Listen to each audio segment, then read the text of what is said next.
gentil d'accueillir Rémi Flamand, le topographe de la grotte des dinosaures.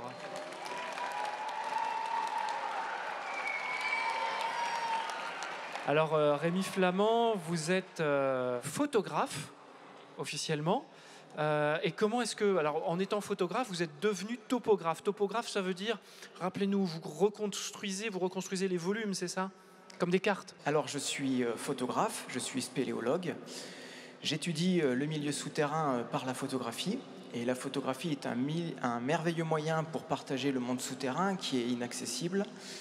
Et en plus de la photo d'illustration, la photographie, on peut faire de la photogrammétrie qui va nous permettre de faire des mesures dans l'image d'un milieu tel qu'une cavité ou un monument.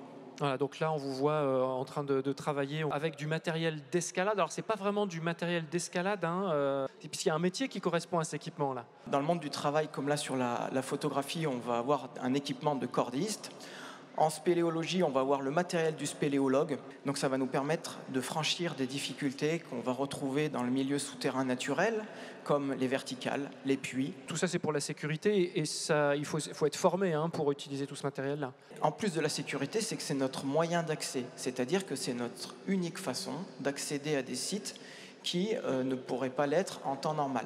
Si on a une grande verticale, un puits, il nous faut des cordes, et pour accéder à ces cordes, on va utiliser des harnais, des bloqueurs qui vont nous permettre de monter, et des descendeurs qui nous permettent de descendre. Alors qu'est-ce qui vous a amené à faire de la spéléo? Pourquoi de la spéléo?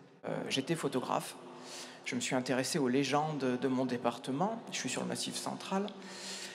Très souvent, c'était en lien avec des châteaux, des petits souterrains, des choses comme ça. Puis un jour, j'ai rencontré un spéléologue qui m'a dit « Tu t'intéresses au milieu souterrain, viens avec moi, je t'emmène dans un lieu inconnu, le monde souterrain, celui des grottes, des cavités. » On ne devient pas spéléologue comme ça, il faut des années, il faut de la pratique. Et puis au fur et à mesure, on fait preuve d'autonomie et puis on découvre des milieux exceptionnels, comme par exemple cette photo, où on voit des stalactites avec des excentriques. Donc c'est des petites formations calcaires qui sont merveilleux à observer, c'est des vrais paysages. Et le métier de photographe souterrain va permettre d'illustrer ces paysages qui sont inconnus. La seule façon de les voir, c'est d'y aller. Et puis pour les partager, il faut les photographier. Alors dans votre histoire professionnelle, vous n'avez pas toujours été photographe ou spéléologue. Racontez-nous un petit peu votre cursus d'une certaine façon, votre évolution dans la vie. À la base, je suis menuisier et charpentier. Donc on est très très loin de la spéléo. On est très loin de la spéléo, on est très loin de la photo. Mais tout métier appris est bon pour le futur. L'école est de toute façon un très bon lieu pour apprendre la vie. Ça amène un cadre. Moi, la menuiserie, la charpente, ça m'a amené la rigueur dans le travail. Cette rigueur, je la conserve aujourd'hui dans le métier de photographe.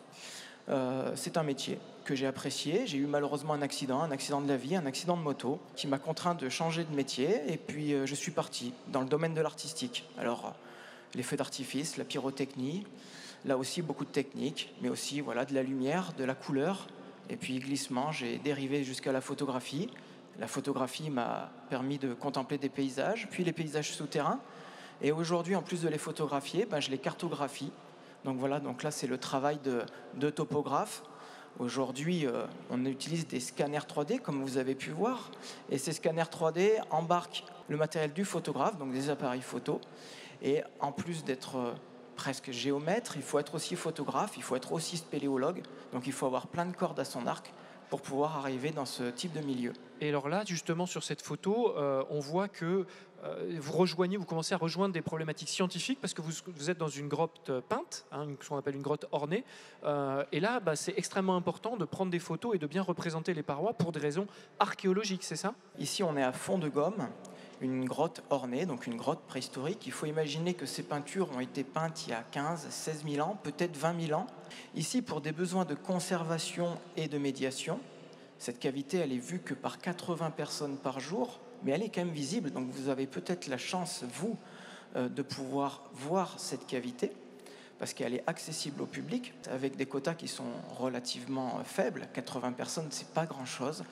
Et là, l'idée de ce travail, c'est de pouvoir créer un modèle de médiation qui va permettre à toute personne qui n'ont pas forcément les capacités physiques, mais aussi qui n'ont peut-être pas forcément la chance de pouvoir l'observer parce qu'ils sont tout simplement loin, de la rendre accessible.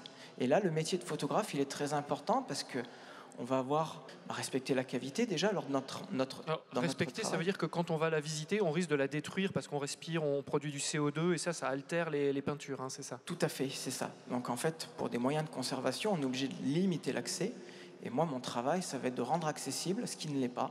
Donc ça veut dire que cette grotte, on va pouvoir la visiter sur ordinateur. Tout à fait. C'est-à-dire qu'on crée une copie numérique.